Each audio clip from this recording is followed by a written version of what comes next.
Hello दोस्तों, कैसे हो आप सभी। अ, तो स्वागत है ड्रीम सीएससी प्लेटफॉर्म पे। तो जो टेस्ट सीरीज़ मैं करा रहा हूँ, ये टेस्ट सीरीज़ विज़न की है और इस वीडियो को बनाने का क्रेडिट जो है विज़न आईएएस को जाता है, बिकॉज कंटेंट उनका यूज़ किया जा रहा है।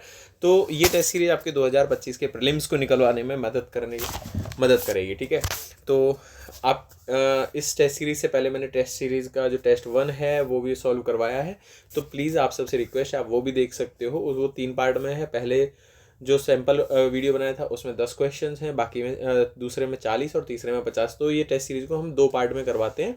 पहला टेस्ट में जो है पहले पार्ट में 50 क्वेश्चन होते हैं एंड सेकंड में फिर 50 दिए जाते हैं। ठीक है। और इस टेस्ट सीरीज़ की सबसे खास बात क्या है कि इसमें आपको करंट अपडेट मिलेगा। ठीक है। क्योंकि ये विज़न की टेस्ट सीरीज जैसे पहले बनाई गई है, तो करंट का अपडेट भी इसमें दिया जाता है। तो अंत तक वीडियो के बने रहिए, और जो लोग नए हैं वो लाइक करें, शेयर करें और सब्सक्राइब करें। और हमारा @ड्रीम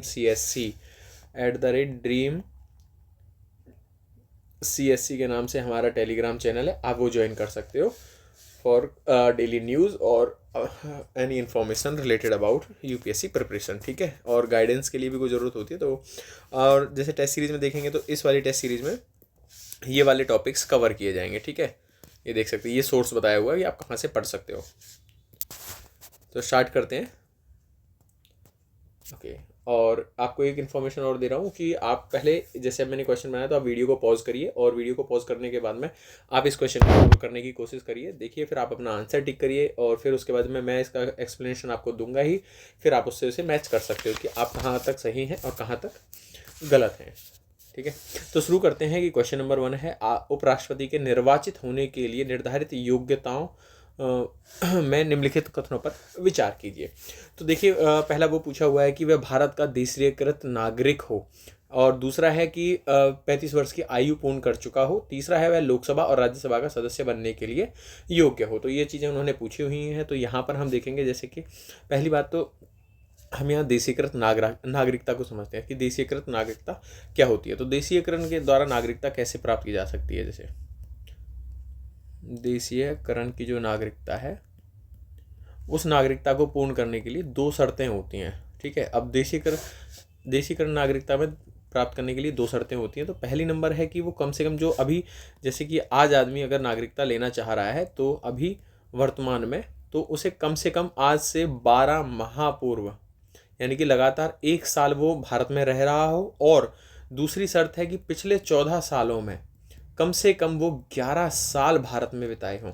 ठीक है। तो 2 शर्तें आपको समझ में आ गई होंगी देशीयकृत नागरिकता प्राप्त करने की। यहाँ पर जैसे कि 14 साल लास्ट के जो हैं, उसमें से कम 11 साल उसने भारत में बिताए हों, और जो लास्ट का अभी जो करंट में जब नागरिकता के लिए वो अप्लाई कर रहा है, तो लास्ट उससे पूर्व 12 माह यानी कि 1 साल वो भारत में रह रहा हो। तो ऐसे करके देशीयकृत नागरिकता हो जाती है।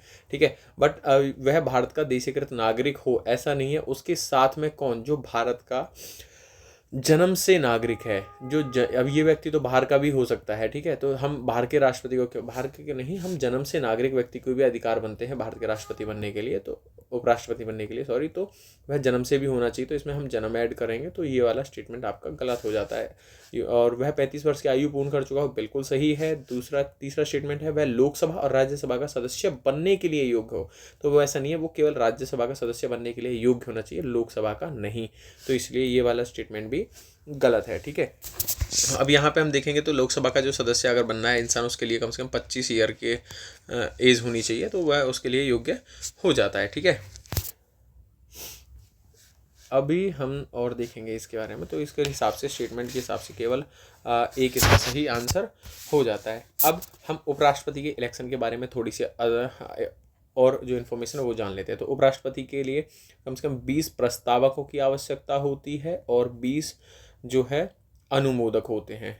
ठीक है। 20 प्रस्तावक और 20 अनुमोदकों की आवश्यकता होती है, और 15,000 रुपये की जमानत राशि उनके लिए जमा करवाई जाती है। अगर उसे 1/6 वोट नहीं मिलता है तो ये जमानत राशि जब्त कर ली जाती है। यह इसलिए किया गया था जिससे कि मतलब जो वैसे ही कैंडिडेट होते हैं, बस इलेक्शन में आना चाहते हैं, उनके लिए सब चीज़ें हो जाती, मतलब उन्हें रोकने के लिए किया गया था। अभी हम यहीं पर राष्ट्रपति के बारे में भी देख लेते हैं। राष्ट्रपति के लिए कितने अनुमोदक और प्रस्तावक की जरूरत होती है। तो ये 50-50 की ज़रूरत होती है। इनके लिए भी जो जमानत राशि है वो 15,000 है। ठीक है। 15,000 राशि यहाँ पे जमा कराई जाएगी इनसे भी, और इनको भी 1/6 अगर वोट नहीं मिलता है तो इनकी भी जमानत राशि जब्त हो जाएगी। अब इनके लिए एक और चीज़ है, फैक्ट मैं बता देता हूँ। 1997 से पहले जो जमानत राशि थी वो 2500 रुपये थी, और 10 अनुमोदक और 10 प्रस्तावक चाहिए थे, तो वो बाद में अमेंड करके इसको थोड़ा सीरियस बनाने के लिए 50-50 का कॉन्सेप्ट लाया गया, ठीक है। और इनको राष्ट्रपति का है, जो राष्ट्रपति होते हैं और उपराष्ट्रपति जो होते हैं, इनका जो चुनाव है, इसे ये कहाँ है, चुनाव अधिनियम 1952 को संशोधित किया गया था 1997 में, तो उसके तहत इसको किया गया था, ठीक है। ये हो गया आपका, और अब आप समझ गए होंगे इसको थोड़ा सा, ठीक है। इस तरह से आपको क्वेश्चंस को अटेम्प्ट करना है। अभी एक इस शर्त, जैसे ये 3 शर्तें यहाँ पे दी गई हैं, और जैसे वो लोकसभा का नहीं हो सकता, चौथी शर्त है केंद्र वह किसी लाभ के पद पर ना हो, लाभ के पद पर नहीं होना चाहिए। देखो ये मैं थोड़ा सा पॉइंट बाद में अलग से ऐड कर रहा हूँ कि ना तो राष्ट्रपति ना उपराष्ट्रपति लाभ के पद पर नहीं होना चाहिए, तभी वो इलेक्शन लड़ सकता है। दूसरा वो है कि वह मतलब लाभ के पद में वो कैसे, जैसे कि कहीं स्थानीय प्राधिकरण है उसका सदस्य ना हो, सार्वजनिक जो कुछ निकाय होते हैं उनका सदस्य नहीं होना चाहिए, ठीक है। और दूसरी बात यह है कि जो राष्ट्रपति जो है और उपराष्ट्रपति और राज्यपाल और यूटीज़ के जो मंत्री के जो पद हैं वो लाभ के पद के अंतर्गत नहीं आते हैं। जैसे कि अब मान लीजिए राष्ट्रपति दोबारा पुनर्नियुक्त किया जा सकता है, वैसे ही तो अब ये भी माना जा सकता है कि भाई राष्ट्रपति का पद लाभ का पद नहीं, तो मंत्री का जो है, राष्ट्रपति का है, राज्यपाल का है, वो पद लाभ के पद के अंतर्गत नहीं आते हैं, ठीक है। पहला क्वेश्चन आपका कंप्लीट हो गया है, और आप प्लीज़ कमेंट में रिव्यूज़ करके बताइएगा आपको ये वीडियो कैसी लगती है, ठीक है। क्वेश्चन नंबर 2 देखते हैं। पेशा अधिनियम 1996 में सीटों के आरक्षण के संदर्भ में निम्नलिखित कथनों पर विचार करना है। तो पहली बात देखेंगे हम, आरक्षण की व्यवस्था कहाँ दी गई है, तो संविधान में 9वें भाग में आरक्षण की व्यवस्था दी गई है, ठीक है। और इसमें थोड़ा सा अगर ज़्यादा पेशा एक्ट को पढ़ना है तो आप न्यू वाली जो लक्ष्मीकांत है 7th एडिशन जो है उसका पेज नंबर 337 आप वहाँ से रीड कर सकते हो, ठीक है। अब पेशा अधिनियम किस पर लागू होता है, तो पेशा अधिनियम, पहले मैं इसका बैकग्राउंड आपको बता ही रहा हूँ। 5th शेड्यूल के जो राज्य हैं, 5th शेड्यूल के जो राज्य हैं उन पर लागू नहीं होगा, बाकी अन्य जगह लागू होगा। और ऐसे राज्य कौन से हैं, 10 राज्य। आप ऐसे जो 10 राज्य हैं उन्हें कमेंट करके बताओगे, ठीक है।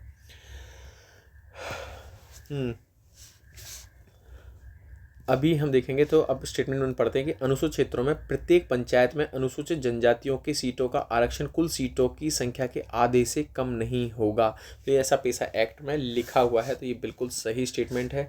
दूसरा है पंचायतों के सभी सत्रों पर अध्यक्षों की सभी सीटों पर अनुसूचित जनजातियों के लिए आरक्षित होंगी। तो ये भी क्वेश्चन का स्टेटमेंट बिल्कुल सही है, तो आंसर इसका सी होता है। नेक्स्ट क्वेश्चन हम देखेंगे, क्वेश्चन नंबर 3 भारत रत्न पुरस्कार से संबंधित प्रश्न है। भारत रत्न पुरस्कार के संदर्भ में निम्नलिखित कथनों पर विचार कीजिए। यह पुरस्कार केवल भारतीय नागरिकों को ही प्रदान किया जाता है। देखिए अब आप इसको थोड़ा सा समझेंगे तो ये गैर भारतीय लोगों को भी दे दिया जाता है, ठीक है। जो देशीयकृत नागरिक होते हैं उनको भी ये दिया जाता है। तो ये केवल भारतीय नागरिकों को ही नहीं, ये देशीयकरण के द्वारा जो यहाँ पे समझाया, ये जो नागरिक हैं इनको भी ये पुरस्कार दिया जा सकता है, और गैर भारतीय जो है वो उनको भी ये दिया जा सकता है। तो स्टेटमेंट 1 यहाँ पे गलत हो जाता है, ठीक है। दूसरा है, यह पुरस्कार संविधान के अनुच्छेद 18(1) के अनुसार उपाधियों एक उपाधि के समान है। इसका उपयोग पुरस्कार विजेता के नाम के प्रत्यय और उपसर्ग के रूप में किया जा सकता है। तो आर्टिकल जो 18 है वो कहता है उपाधियों के अंत के बारे में बात करता है, ठीक है। तो इसे आपको वहाँ पे लिखा हुआ है कि इसे उपसर्ग और प्रत्यय के रूप में यूज़ नहीं किया जा सकता, तो इसलिए ये वाला स्टेटमेंट भी गलत हो जाता है। तीसरा है कि पुरस्कार प्राप्तकर्ता को राष्ट्रपति द्वारा हस्ताक्षरित एक सनद प्रमाण पत्र और एक पदक 25 लाख रुपए की मौद्रिक अनुदान प्राप्त होता है। तो देखिए यहाँ पर मैं आपको बताता हूँ कि मौद्रिक अनुदान नहीं दिया जाता है, एक सनद पत्र यानी कि प्रमाण पत्र जरूर दिया जाता है राष्ट्रपति द्वारा हस्ताक्षरित। तो ये स्टेटमेंट भी गलत होता है, तो इसका आंसर हो जाता है डी। अब देखिए भारत रत्न पुरस्कार जो है ये क्या है कि 1954 में स्टार्ट किया गया था, और फॉर मतलब किस मतलब कोई स्पेशल क्लास की अगर कोई स्पेशल सर्विसेज कोई आदमी दे रहा है, ठीक है, तो उनको भारत रत्न पुरस्कार दिया जा सकता है। तो अब भारत रत्न पुरस्कार दिया कैसे जाता है, तो प्रधानमंत्री भाई साहब जो हैं वो राष्ट्रपति जी को सिफारिश भेजेंगे कि इस व्यक्ति को पुरस्कार दिया जाना है, तब जाके पुरस्कार के लिए नामांकित किया जाता है, ठीक है। ये हो गया।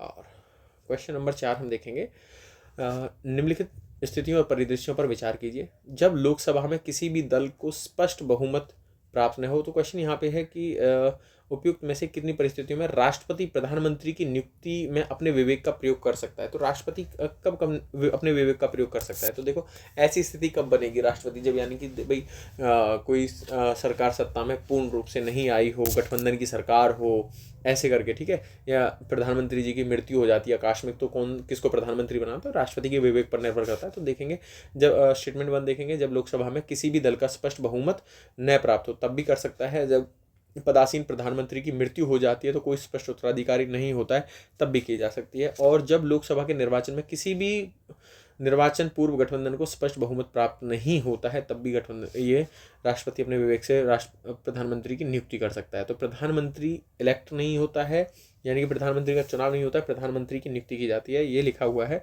आपके आर्टिकल 75 में, ठीक है। तो राष्ट्रपति जो है वो किसकी करेंगे, प्रधानमंत्री की नियुक्ति करेंगे। आर्टिकल 75 आपको रीड करना है। और एक प्रधानमंत्री मतलब कि राष्ट्रपति की सिफारिश, राष्ट्रपति की सहायता के लिए एक मंत्रिपरिषद होगी जिसके अध्यक्ष प्रधानमंत्री होंगे। आर्टिकल 74 में लिखा हुआ है। तो आर्टिकल 74 पीएम से संबंधित है। तो आप ये कुछ महत्वपूर्ण आर्टिकल हैं, उनको आप जरूर ध्यान से पढ़ सकते हो, ठीक है। क्वेश्चन नंबर 5 हम देखेंगे। तो क्वेश्चन नंबर 5 में कह रहा है, निम्नलिखित में से किसे या किन राज्य विधायिका द्वारा किसी नगर पालिका में प्रतिनिधित्व प्रदान किया जा सकता है। तो क्वेश्चन को ढंग से समझना है, पर राज्य विधायिका द्वारा पूछा गया है, तो किसी नगर पालिका में प्रतिनिधित्व प्रदान किया जा सकता है। तो देखिए पहले थोड़ा सा बैकग्राउंड जान लेते हैं कि राज्य जो विधान परिषद होती है कि जो है कि नगर पालिका में प्रतिनिधित्व, नगर पालिका जैसे कि कौन से आती है, ये स्थानीय सरकार के हिस्से होते हैं, ठीक है, स्थानीय सरकार का पार्ट होते हैं। और पार्ट में भी कौन से में आते हैं, ये संविधान के भाग 5 के अंतर्गत आते हैं, ठीक है।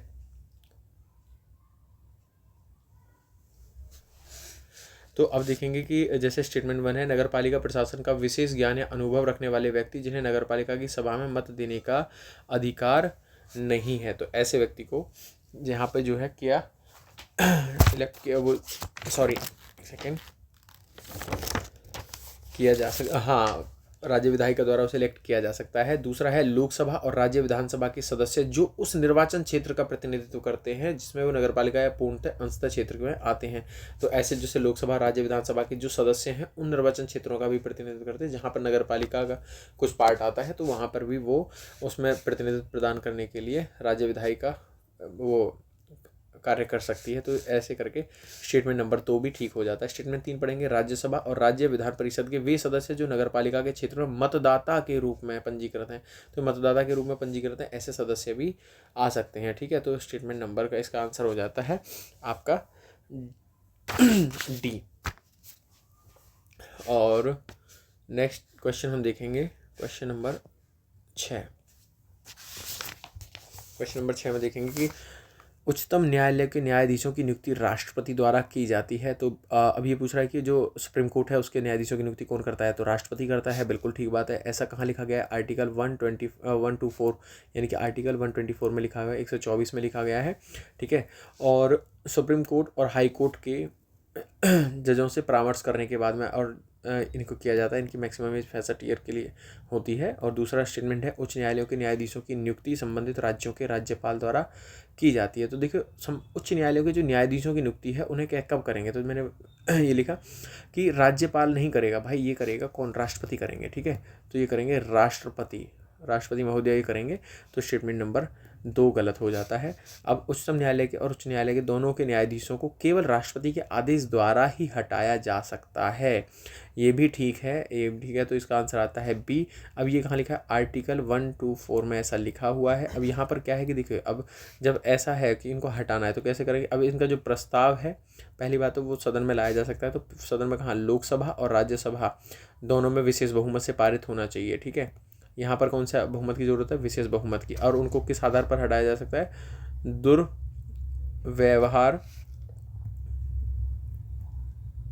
दुर्व्यवहार या जो कदाचार कहा जाता है, ठीक है। कदाचार हटाने की प्रक्रिया संसद तय करेगी। अब जो ये हटाने की प्रक्रिया है उसको कौन तय करेगी, तो उसे संसद तय करेगी। अभी आप यहाँ पर देखेंगे जैसे कि अब मान लीजिए उच्चतम न्यायालय के जो न्यायाधीश हैं उनको सुप्रीम कोर्ट और हाई कोर्ट के जजों से परामर्श करके नियुक्त किया जाता है। दूसरा जो है कि हाई कोर्ट के जो हैं न्यायाधीश जो बनेंगे, जो चीफ जस्टिस होंगे हाई कोर्ट के, तो वो क्या है, chief justice of India plus में राज्यपाल से परामर्श करके उनकी नियुक्ति की जाती है। और हाई कोर्ट के जज की जो एज होती है वो 62 ईयर्स के लिए निर्धारित की गई है। ठीक है, तो नेक्स्ट क्वेश्चन देखेंगे, क्वेश्चन नंबर 7, भारत में अधिकरणों के संदर्भ में निम्नलिखित कथनों पर विचार कीजिए। देखिए स्टेटमेंट नंबर 1 है, अधिकरण भारतीय मूल संविधान का भाग नहीं है। ठीक है, और दूसरा स्टेटमेंट हो जाता है इसका कि अधिकरण के आदेशों के विरुद्ध उच्चतम न्यायालयों में अपील नहीं की जा सकती। तो आप इस क्वेश्चन को अटेम्प्ट करने की कोशिश करिए।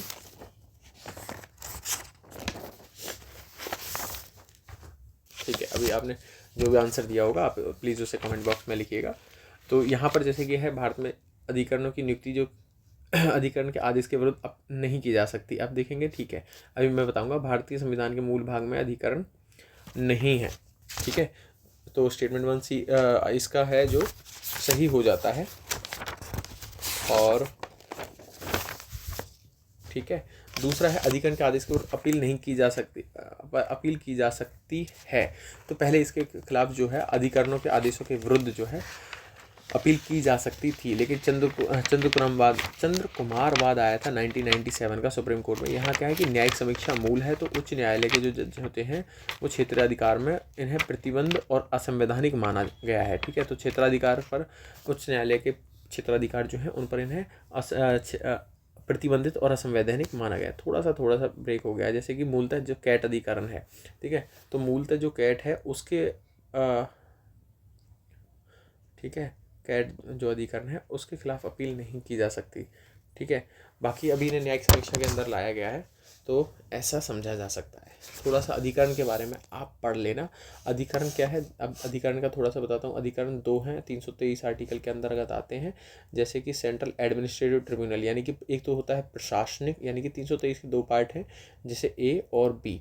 ठीक है, कै और ख। तो जैसे क्या है इसमें आता है, जैसे कैट इसमें आता है। ठीक है, तो यहाँ पर है प्रशासनिक अधिकरण होते हैं। ठीक है, एक होता है अन्य मामलों के अधिकरण। तो एक इसमें, अब आप खुद ये रीड करके मुझे बताइएगा कि किस अधिकरण के मामले के खिलाफ अपील की जा सकती है और किस अधिकरण के खिलाफ नहीं की जा सकती, यानी कि प्रशासनिक या अन्य के। ओके, क्वेश्चन नंबर 8 हम देखेंगे। राज्यपाल से संबंधित क्वेश्चन आया है कि राज्यपाल के संदर्भ में निम्नलिखित कथनों पर विचार कीजिए। अब पहले तो मैं बता देता हूँ, आर्टिकल 155 के अंतर्गत राज्यपाल के पद के बारे में बताया गया। ठीक है, क्वेश्चन में पहला स्टेटमेंट हम पढ़ेंगे कि राष्ट्रपति राज्य में नियुक्त राज्यपाल को उस बचे हुए कार्यकाल के लिए किसी दूसरे राज्य में स्थानांतरित कर सकता है। तो बिल्कुल कॉमन सेंस से भी आप लगा सकते हो, राष्ट्रपति ट्रांसफ़र कर ही सकता है, तो ये ठीक है। एक राज्य में एक राज्यपाल अपने 5 साल के कार्यकाल के पश्चात पद पर नहीं बना रह सकता, तो ऐसा नहीं है। आप देखोगे कई बार कुछ जो राज्यपाल हैं जो सरकार के पक्ष में होते हैं उनका पुनर्नियुक्ति कर दी जाती है, उनके ठीक है, उन्हें लाभ दिया जाता है, तो ये वाला स्टेटमेंट आपका इसका गलत हो जाता है।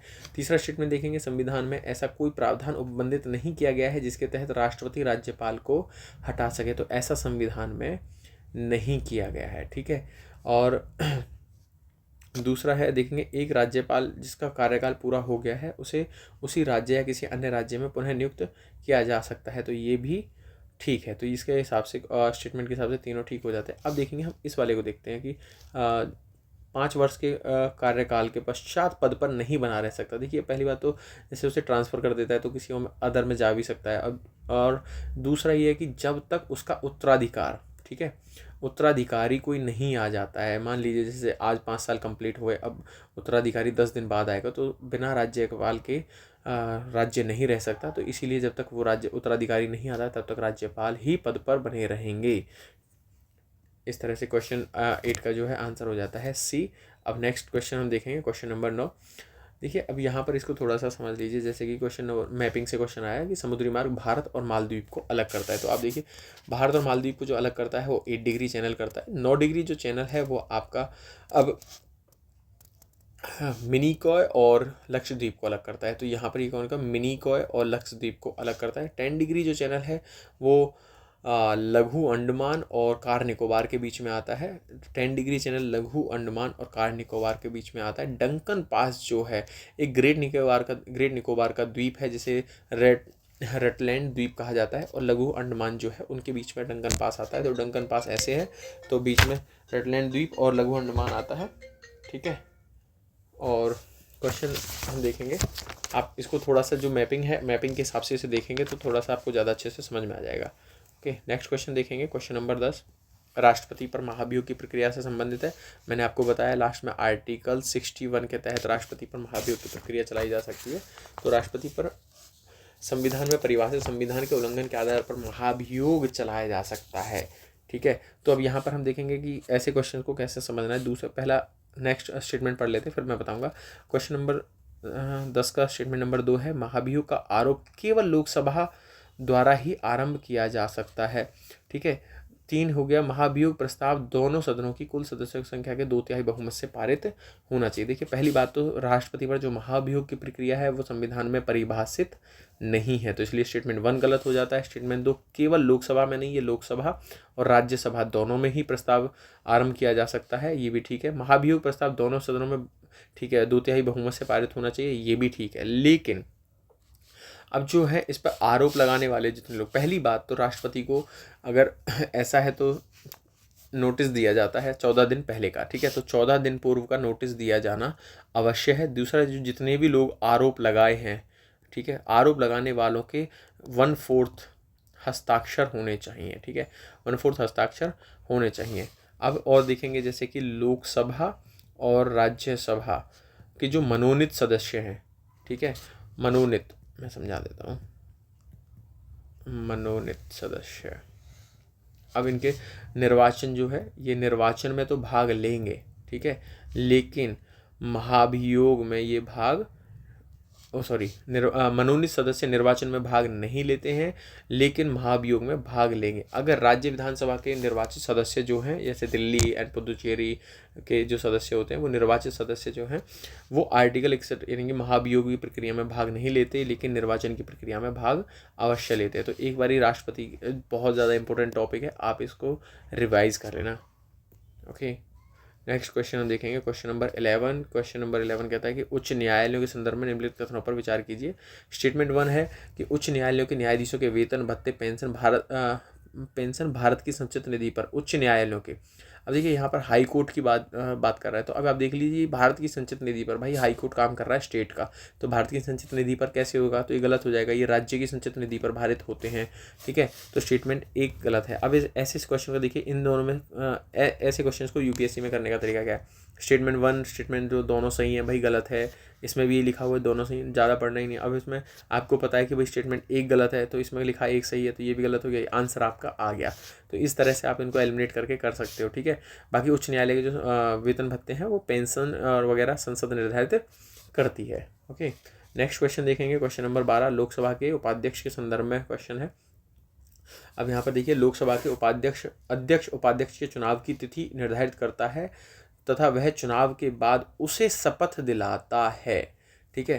तो यहाँ पर क्या है कि शपथ दिलाने की बात वो कर रहे हैं। तो पहली बात है कि लोकसभा जो अध्यक्ष और उपाध्यक्ष हैं ये शपथ लेते ही नहीं है, इनके लिए शपथ का कोई प्रावधान है ही नहीं, तो स्टेटमेंट ये गलत हो जाता है। हाँ, इतना ज़रूर सही है कि लोकसभा के जो अध्यक्ष हैं उपाध्यक्ष के लिए जो चुनाव की तिथि होती है उसका निर्धारण करते हैं, यानी कि ये क्वेश्चन का जो है स्टेटमेंट यहाँ तक तो ठीक था, इससे पहले ठीक है, उसके बाद का स्टेटमेंट गलत है। अगर इतना होता तो स्टेटमेंट सही हो जाता, तो हमारा 1 गलत हो जाता है। दूसरा हम पढ़ेंगे, उपाध्यक्ष स्वाभाविक रूप से ही उस समिति और सभापति का सभापति बन जाता है जिसका सदस्य नियुक्त किया गया है। तो बिल्कुल ठीक है, ये उसका विशेष अधिकार है, तो जिस समिति में ये होगा भाई सबसे हेड तो यही है ना, तो ये उसका सभापति बन जाता है, ठीक है। तो दूसरा वाला स्टेटमेंट सही है।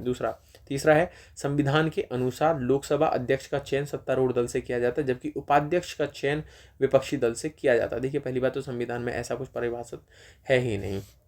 देखिए, 10वीं लोकसभा जो थी 10वीं लोकसभा जो थी उसमें लोकसभा के अध्यक्ष और उपाध्यक्ष दोनों हैं सत्तारूढ़ दल से होते थे, लेकिन 11th जो 11वीं लोकसभा रही उसमें अध्यक्ष जो था वो सत्तारूढ़ दल से किया गया और क्या नाम है, उसके बाद में विपक्षी दल से उसका उपाध्यक्ष को चयन किया जाता। तो ऐसी परंपरा के हिसाब से इन्होंने बना दिया, ठीक है।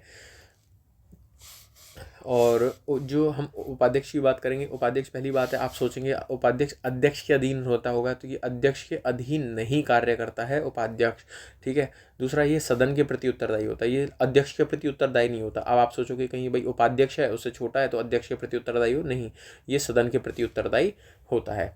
नेक्स्ट क्वेश्चन देखेंगे, क्वेश्चन नंबर 13 है, निम्नलिखित में से कौन से पंचायती राज व्यवस्था के मूल उद्देश्यों और सारों का सर्वश्रेष्ठ रूप से दर्शाते। देखिए यार, पंचायती राज व्यवस्था क्यों लाई गई, जो 73rd एंड 74 कॉन्स्टिट्यूशन अमेंडमेंट किए गए थे, इसलिए लाई गई कि भाई स्थानीय लोग हैं जो यानी कि सत्ता का विकेंद्रीकरण करना है, यानी कि लोकतंत्र को और व्यापक बनाना है, ठीक है, इस तरह से इन्हें करना था। अब हम देखेंगे जैसे स्टेटमेंट में ठीक है कि जैसे विकासात्मक प्रक्रिया में लोगों की भागीदारी सुनिश्चित करना, तो बिल्कुल ठीक है। और दूसरा है जमीनी स्तर तक शक्ति का हस्तांतरण व निर्णय में सामुदायिक भागीदारी को बढ़ावा देना, ये भी ठीक है। प्रशासनिक प्रतिनिधि मंडल पर ध्यान केंद्रित करना, अब प्रशासनिक प्रतिनिधि मंडल पर ध्यान केंद्रित से संबंधित ये नहीं है, तो इसका आंसर हो जाता है ए और 2। अब यहाँ पर देखेंगे कि प्रशासनिक प्रतिनिधि मंडल नहीं है, हमारे यहाँ पर जो है यह जो मैंने आपको पहले बताया लोकतांत्रिक यानी क्या है, डेमोक्रेसी का डिसेंट्रलाइजेशन किया जाता है, ठीक है, लोकतांत्रिक विकेंद्रीकरण का एक साधन के रूप में माना जाता है। जबकि प्रशासनिक प्रतिनिधिमंडल क्या होता है, ये एक इकाई या प्राधिकरण होता है जिसका कार्य करने के लिए किसी दूसरे व्यक्ति संस्था को अपने विवेक से कार्य करने के लिए अधिकार दे दिए जाते हैं, ठीक है, विवेक के अनुसार कार्य करने के लिए दूसरे पर बात डाल दी जाती है, तो ये प्रशासनिक प्रतिनिधिमंडल होता है, तो ये गलत हो जाएगा, ठीक है। और जो हमारे भारत में पंचायती राज व्यवस्था वो कैसी है, ये प्रतिनिधि लोकतंत्र की है। पंचायती राज मतलब हमारे यहाँ कैसा है, प्रतिनिधि लोकतंत्र है, ठीक है।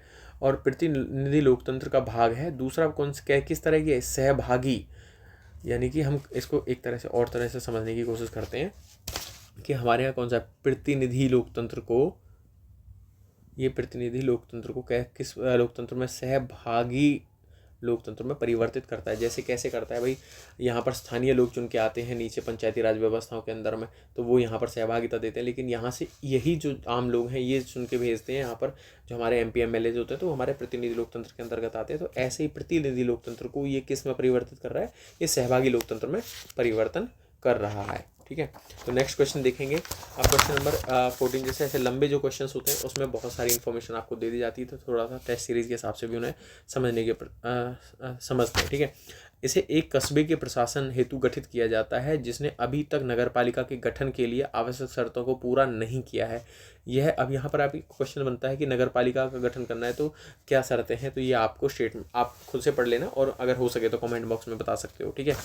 यह न तो निर्वाचित निकाय है न ही सांविधिक निकाय है, हालांकि नगरपालिका के विपरीत यह पूर्णतः नामित इकाई है और इसके अध्यक्ष सभी सदस्य राज्य सरकार द्वारा मनोनीत किए जाते हैं। उपयुक्त विवरण में मतलब इस संस्था में से इनमें से किसी एक के बारे में पूछा है तो उसके इन्होंने फीचर्स बता दिए। ये न तो सांविधिक निकाय है न ही निर्वाचित है, इसके सदस्य राज्य सरकार मनोनीत करती है, ठीक है। अब पूर्णतः नामित इकाई कहा गया है, ठीक है। अब कस्बे का प्रशासन के लिए तो यहाँ पर कौन से होंगे, तो ये इसका देखेंगे तो हम पहले कुछ ऑप्शंस को देख लेते हैं। अच्छा, जैसे नगर क्षेत्रीय समिति होती है। नगर क्षेत्रीय समिति क्या होती है, छोटे कस्बों जो होते हैं, जो स्मॉल टाउन्स होते हैं, उनके प्रशासन के लिए होते हैं। इनके सदस्य जो है पूर्ण या आंशिक रूप से राज्य सरकार निर्वाचित करती है, ठीक है। अब ये पूर्ण या आंशिक रूप से, इसके पहली बात तो पूर्ण या आंशिक रूप से निर्वाचित करती है, जबकि यहाँ पर पूर्णतः वर्ड है तो ये वाला नहीं होगा स्टेटमेंट, ठीक है। तो आप ये ध्यान रखिएगा, पूर्ण या आंशिक रूप से निर्वाचित होते हैं इसके सदस्य, ठीक है, और वो राज्य सरकार ही करती है। दूसरा है तीसरा हम देखेंगे छावनी परिषद क्या होती है। तो छावनी परिषद जो है कि जहाँ पर छावनी स्थायी रूप से पाई जाती है, जैसे आप देखेंगे मथुरा कैंट है या और जैसे मेरठ कैंट है, वहाँ पर ऐसे छावनी परिषद बनाई जाती है। इसे कौन से एक्ट के तहत, ऐसे 2006 का एक्ट है छावनी परिषद एक्ट, उसके तहत विनियंत्रित किया जाता है, ठीक है। अब इसके जो है 5 साल के लिए इसके जो उपाध्यक्ष होते हैं, उपाध्यक्ष जो हैं वो सेना से ही होते हैं, वो 3 साल के लिए कार्य करते हैं, ठीक है। और ये सेंट्रल गवर्नमेंट करती है इसको काम, ठीक है। दूसरा हम जैसे न्यास पतन की बात करेंगे तो अब ये न्यास पतन क्या होता है, यानी कि पोर्ट्स के बारे में बात कर रहे हैं। तो पोर्ट के बारे में कैसे कि बंदरगाहों की जो बंदरगाह क्षेत्र हैं उनकी सुरक्षा के लिए नागरिक सुविधाएं प्रदान करना, इनके 2 काम होते हैं, बंदरगाहों की वहाँ पे सुरक्षा देना और व्यवस्था बनाना, दूसरा है कि नागरिक सुविधाएं प्रदान करना, ठीक है। और इसके सदस्य इलेक्टेड और नॉन इलेक्टेड दोनों प्रकार के, यानी कि निर्वाचित और गैर निर्वाचित 2 प्रकार के हो सकते हैं। अब हम अधिसूचित बात करते हैं, अधिसूचित क्षेत्र पर समिति में, ठीक है। इसके ये स्टेटमेंट इसका आंसर है बी, अधिसूचित क्षेत्र समिति। अब इसके लिए दो शर्तें होती हैं। नंबर एक तो है, यह है औद्योगिकरण के लिए और विकासी यहाँ पर जो ये क्षेत्र है ये औद्योगिकरण का कारण हो, ठीक है, यहाँ पर औद्योगिकरण के कारण विकासशील बन रहा हो, ठीक है, औद्योगिकरण के कारण विकासशील कस्बा बन गया हो। दूसरी शर्त ये है कि इसने अभी तक नगर पालिका के गठन की आवश्यक सभी शर्तों को पूरा ना किया हो। तो दूसरी शर्त आपकी ये वाली हो जाती है यहाँ से यहाँ तक। तो इस तरह से इसका आंसर आता है बी। नेक्स्ट क्वेश्चन देखेंगे, क्वेश्चन नंबर 15, निम्नलिखित में से कौन सा व्यक्तिगत विशेषाधिकार राज्य विधानमंडल के सदस्यों को प्राप्त है। देखिए दो तरह के विशेषाधिकार होते हैं, एक होता है सामूहिक और एक होता है व्यक्तिगत। ये आपके जो मंत्री होते हैं उन सभी को प्राप्त होते हैं, ठीक है। तो पहली बात तो हम देखेंगे कि व्यक्तिगत विशेषाधिकार कहाँ पे दिए गए हैं। जो विशेषाधिकार दिए गए हैं आर्टिकल 194। अब आप यहाँ पर आर्टिकल 194 को पढ़ सकते हो। तो देखेंगे, अब यहाँ देखेंगे जैसे किसी सदस्य की गिरफ्तारी या निरोध पर तत्काल सूचना प्राप्त करने का अधिकार। भाई सूचना कौन प्राप्त करेगा? भाई कोई भी सदस्य, किसी भी सदस्य के बारे में पूछा जा सकता है। तो ये कैसा अधिकार है? ये सामूहिक के अंतर्गत आता है। तो ठीक है, तो ये आंसर ये तो होगा नहीं, ये सामूहिक होगा। दूसरा हम पढ़ेंगे सदन के परिसर के भीतर गिरफ्तारी या कानूनी कार्यवाही पर प्रतिबंध। अब भाई ये सभी सदस्यों को प्राप्त है, ना कि अकेले किसी को। तो ये भी सामूहिक हुआ, ठीक है। और क्वेश्चन नंबर डी पढ़ेंगे, जांच प्रारंभ करना है, सदन के साक्षियों को उपस्थित होने हेतु आदेश देना। तो ये भी सामूहिक में आता है। तीसरा है, इसका आंसर है सी, राज्य विधानमंडल का सत्र जारी होने के दौरान न्यायिक कार्यवाही से मुक्ति, यानी कि 40 दिन, सत्र शुरू होने से 40 दिन पूर्व और 40 दिन बाद में उसको सुरक्षा प्राप्त होती है एक व्यक्तिगत अधिकार को। तो ये वाला सी आंसर स्टेटमेंट इसका सही होगा। नेक्स्ट क्वेश्चन देखेंगे, क्वेश्चन नंबर 16, भारतीय राजनीति के संदर्भ में विधानसभाओं से संबंधित निम्नलिखित कथनों पर विचार कीजिए। तो विधानसभाओं के बारे में पूछा हुआ है। तो इसके सदस्यों का चुनाव केवल प्रत्यक्ष निर्वाचन पद्धति के माध्यम से ही होता है, ठीक है। अब 105वें संविधान संशोधन अधिनियम 2019 के माध्यम से एंग्लो इंडियन समुदाय की सीटों का आरक्षण समाप्त कर दिया गया। देखो आरक्षण तो समाप्त कर दिया गया, ये ठीक है, लेकिन 105वां नहीं 104वां संविधान संशोधन अधिनियम था, ठीक है। तो ये तो यहाँ पे गलत हो जाता है। तीसरा हम देखेंगे, किसी राज्य के विभिन्न निर्वाचन क्षेत्रों के प्रतिनिधित्व की एकरूपता को प्रत्यक्ष रूप से संविधान द्वारा निर्धारित किया गया। ये भी ठीक है, ये ठीक है। इसका पहला हम देखेंगे, इसके सदस्यों का चुनाव विधानसभा के सदस्यों का चुनाव केवल प्रत्यक्ष निर्वाचन पद्धति के माध्यम से किया जाता है। तो ऐसा नहीं है, ठीक है। आर्टिकल 170 आप यहाँ पर पढ़ सकते हो। सिक्किम और नागालैंड के जो विधानसभा के सदस्य हैं, जैसे सिक्किम और नागालैंड के जो सदस्य हैं वो अप्रत्यक्ष रूप से भी चुने जाते हैं। तो यहाँ पर सभी का नहीं चुने जाते, तो सिक्किम और नागालैंड के अलग से यहाँ पर चुने जाते हैं। तो आप आर्टिकल 170 इसके लिए पढ़ सकते हो। तो इसका आंसर आ जाता है ए, ठीक है। अब स्टेटमेंट क्वेश्चन नंबर 17 हम पढ़ेंगे, राज्यसभा की संरचना के संबंधित। अब राज्यसभा की संरचना आप बताएंगे, मुझे आर्टिकल बताएंगे कि राज्यसभा के लिए कौन सा आर्टिकल आता है, ठीक है, संविधान में। तो पहला है कि राज्यसभा में सभी राज्यों का समान प्रतिनिधित्व प्रदान किया गया। तो ये स्टेटमेंट आप कॉमन सेंस से भी ठीक गलत कर सकते हो। जैसे कि मान लीजिए असम, वो नागालैंड, सिक्किम राज्य हैं, उनकी बहुत कम पॉपुलेशन है, और इधर उत्तर प्रदेश, महाराष्ट्र की पॉपुलेशन अधिक है। तो कैसे समान प्रतिनिधित्व दिया जा सकता है? तो ये तो यहाँ पे गलत हो गया। दूसरा है कि संविधान की चौथी अनुसूची राज्यसभा में राज्यों और केंद्र शासित प्रदेशों में सीटों के आवंटन से संबंधित है। तो ये बिल्कुल ठीक है। आप मैंने बताया था, आप अनुसूची जो 12 अनुसूचियाँ हैं, 12 अनुसूचियाँ, उनको याद कीजिए, वहाँ से आपको एक क्लैरिटी हो जाएगी। तो स्टेटमेंट दो ठीक है। क्वेश्चन नंबर 18, क्वेश्चन नंबर देखेंगे, हाल ही में काजीरंगा राष्ट्रीय उद्यान में, अब काजीरंगा राष्ट्रीय उद्यान में एक अनोखे बिटूरोंग यानी कि बियर कैट और छोटे पंजे वाले ऊदबिलाव को देखा गया है। उन्हें IUCN की संरक्षित प्रजातियों की सूची के अंतर्गत क्रिटिकली इंडेंजर्ड के रूप में वर्गीकृत किया गया है। देखिए क्रिटिकली इंडेंजर्ड के रूप में वर्गीकृत किया, IUCN की एक लिस्ट होती है, रेड लिस्ट होती है, जिसमें उन्हें ऐड किया जाता है उनकी जनसंख्या, पॉपुलेशन के आधार पर, ठीक है। तो हम पहले देखेंगे यहाँ पर इस क्वेश्चन के बारे में। पहली बात तो पूरा काजीरंगा राष्ट्रीय उद्यान ये कहाँ पर है? ये असम में स्थित है, ठीक है। अब यहाँ पर बिटूरोंग, अब बिटूरोंग है एक बियर कैट, एक छोटा सा जानवर होता है, ये इसे क्या है, एक सिवेट की एक प्रजाति हो उसमें। अब जो सिवेट की एक प्रजाति है उसमें सबसे बड़ा है बिटूरोंग, ठीक है। सिवेट की प्रजाति क्या होती है, आप गूगल करेंगे वहाँ से आपको दिख जाएगी, ठीक है। तो सिवेट की प्रजाति का एक सबसे बड़ा है बिटूरोंग, ठीक है, भारत में पाए जाने वाला। दूसरा इसे वाइल्ड लाइफ प्रोटेक्शन एक्ट जो है 1972 का, उसके शेड्यूल 1 के अंतर्गत रखा गया है बिटूरोंग को, ठीक है। दूसरी बात है कि इसे पहली बार भारत में देखा गया है, फर्स्ट टाइम वैसे यहाँ पर देखा गया है। और तीसरा, अब इसकी इन्फॉर्मेशन के बारे में, क्रिटिकली इंडेंजर, ये क्रिटिकली इंडेंजर नहीं है, ये शुभेद्य है, वल्नरेबल है, ठीक है। तो इसलिए ये स्टेटमेंट गलत हो जाता है, पहला इसका सही है, तो आंसर ये ए हो जाता है। क्वेश्चन नंबर 19 हम देखेंगे। क्वेश्चन नंबर 19 है, किसी न्यायालय के क्षेत्राधिकार के संदर्भ में निम्नलिखित कथनों पर विचार कीजिए। तो न्यायालय के क्षेत्राधिकार से संबंधित प्रश्न है, एक बार आप इसे अटेम्प्ट करने की कोशिश करिए। जैसे कि मूल क्षेत्राधिकार का तात्पर्य प्रथम दृष्टया सुनवाई करने से संबंधित है।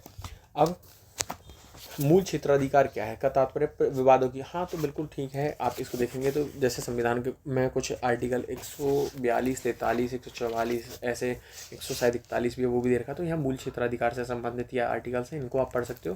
प्रथम दृष्टया सुनवाई का अधिकार है, बिल्कुल सही है। दूसरा है कि अनन्य क्षेत्राधिकार का तात्पर्य है कि कोई अन्य न्यायालय इस प्रकार के विवादों का न्याय निर्णय नहीं कर सकता। बिल्कुल, इन्हें क्या कहते हैं, एक्सक्लूसिव राइट्स कहते हैं, एक्सक्लूसिव। तो ऐसे जैसे क्या है कि जैसे सुप्रीम कोर्ट है वो संघीय मामलों में देख सकता है, ठीक है। संघीय मामले में अगर देखेगा तो वो उसका अनन्य क्षेत्राधिकार है, संघीय मामलों से संबंधित सुप्रीम कोर्ट देखता है, तो इसीलिए उसका अनन्य क्षेत्राधिकार हो जाता है। भारत में उच्च न्यायालयों के पास संसद और राज्य विधानमंडल के निर्वाचनों के संबंधी निर्वाचन याचिकाओं पर निर्णय लेने का मूल क्षेत्राधिकार है, बिल्कुल सही है। स्टेटमेंट ये भी सही है, तो इसका आंसर हो जाता है सी। अब हम देखेंगे कि मूल क्षेत्राधिकार जो है ये कहाँ से मिला हुआ है। जो पीपल रिप्रेजेंटेशन एक्ट है, पीपल रिप्रेजेंटेशन एक्ट 1951 जो है, उसकी एक धारा है 80A के अनुसार आर्टिकल 329B निर्वाचन याचिकाओं पर विचार करने का अधिकार किसके पास होगा, हाई कोर्ट के पास होगा। तो इसमें लिखा हुआ है कि इनका अधिकार किसके पास होगा, हाई कोर्ट के पास होगा। तो यानी कि आप देखेंगे कि पीपल रिप्रेजेंटेशन एक्ट की धारा 80A के तहत में आर्टिकल 329B का जो क्लॉज है वो हाई कोर्ट को अधिकृत करता है, ठीक है। तो इसके आंसर सी हो जाता है। आशा करता हूँ आपको वीडियो अच्छी लग रही होगी, मेरा समझाने का तरीका ठीक होगा। अगर कोई सुधार की आवश्यकता है तो आप प्लीज़ कमेंट बॉक्स में मुझे बता सकते हो या मेरे टेलीग्राम चैनल पर भी बता सकते हो। तो नेक्स्ट क्वेश्चन देखेंगे कि क्वेश्चन नंबर 20 राष्ट्रपति की वीटो शक्ति के संबंध में है, के संदर्भ में निम्नलिखित पर विचार कीजिए।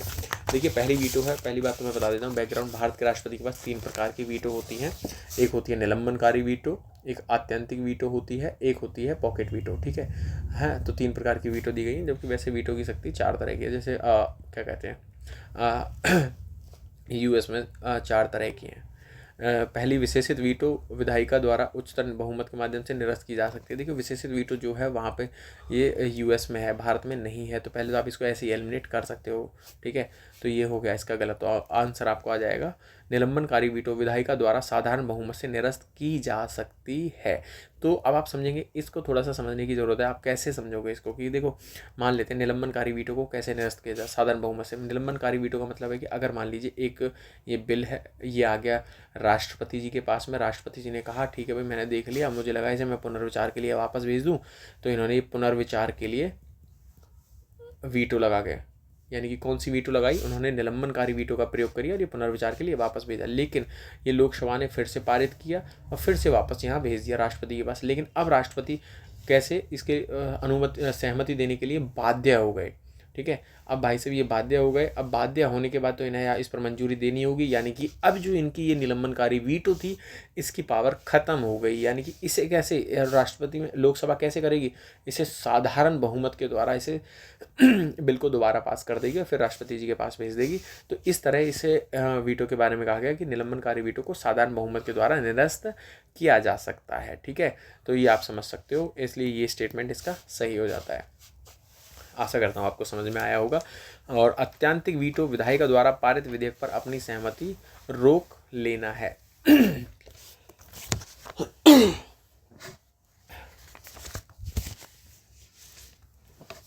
ठीक है, तो यहाँ पर हम देखेंगे जैसे कि सी में अत्यंतिक वीटो में विधायिका द्वारा पारित अपने विधेयक पर सहमति रोक लेता है, बिल्कुल सही है, ये उसका अत्यंतिक क्षेत्राधिकार है।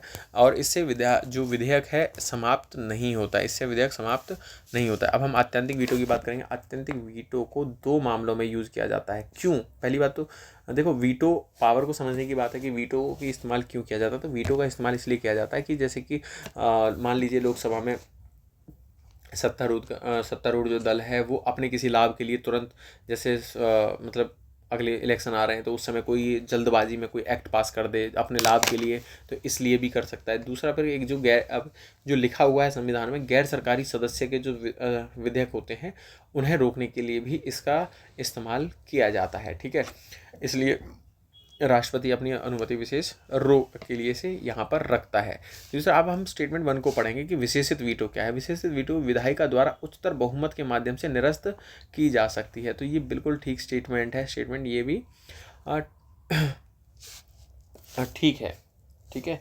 अभी यहाँ पर देखेंगे तो ये सभी सही हो जाते हैं, लेकिन ये वीटो भारत में नहीं है। विशेषित वीटो जो है यूएस में है। ओके, तो आंसर अब आपका आ गया इसका सी। क्वेश्चन नंबर 21 हम देखेंगे। अनिश्चित काल के लिए स्थगन, स्थगन क्या होता है? एडजर्नमेंट होता है, ठीक है। के संदर्भ में निम्नलिखित कथनों पर विचार कीजिए। देखिए, राज्यपाल द्वारा सदन का सत्रावसान किए जाने के बाद पीठासीन अधिकारी द्वारा जारी किया जाता है। अब ये थोड़ा मैं आपको इसे एक्सप्लेन करूँगा बाद में। स्टेटमेंट नंबर 2 पढ़ेंगे। इसे के द्वारा राज्य विधानसभा का सत्र समाप्त हो जाता है। देखो, ऐसा नहीं है कि सत्र समाप्त हो जाता है, ठीक है। सत्र समाप्त नहीं होता इसका। तो सत्र समाप्त कब होगा? जब सत्रावसान किया जाएगा। सत्रावसान जब किया जाएगा तब सत्र समाप्त होगा, जबकि यहाँ पर अनिश्चित काल के लिए स्थगन किया गया। अब पहले क्या होगा, देखिए, अनिश्चित काल के लिए स्थगन कब किया जाएगा? जब पीठासीन अधिकारी है वो कहेगा भाई अनिश्चित काल के लिए स्थगन, यानी कि साइन डाई किया जाता है, एडजर्नमेंट साइन डाई किया जाता है तब। लेकिन उसके बाद राज्यपाल इसके लिए सत्रावसान के लिए करेगा। तो ऐसे ये उल्टा लिखा हुआ स्टेटमेंट है, तो स्टेटमेंट एक गलत हो जाता है। दूसरा, इसके द्वारा राज्य विधानसभा का सत्र समाप्त हो जाता है, तो सत्र समाप्त नहीं होता है इसके द्वारा। तो इसका आंसर आता है आपका डी। अब देखिए,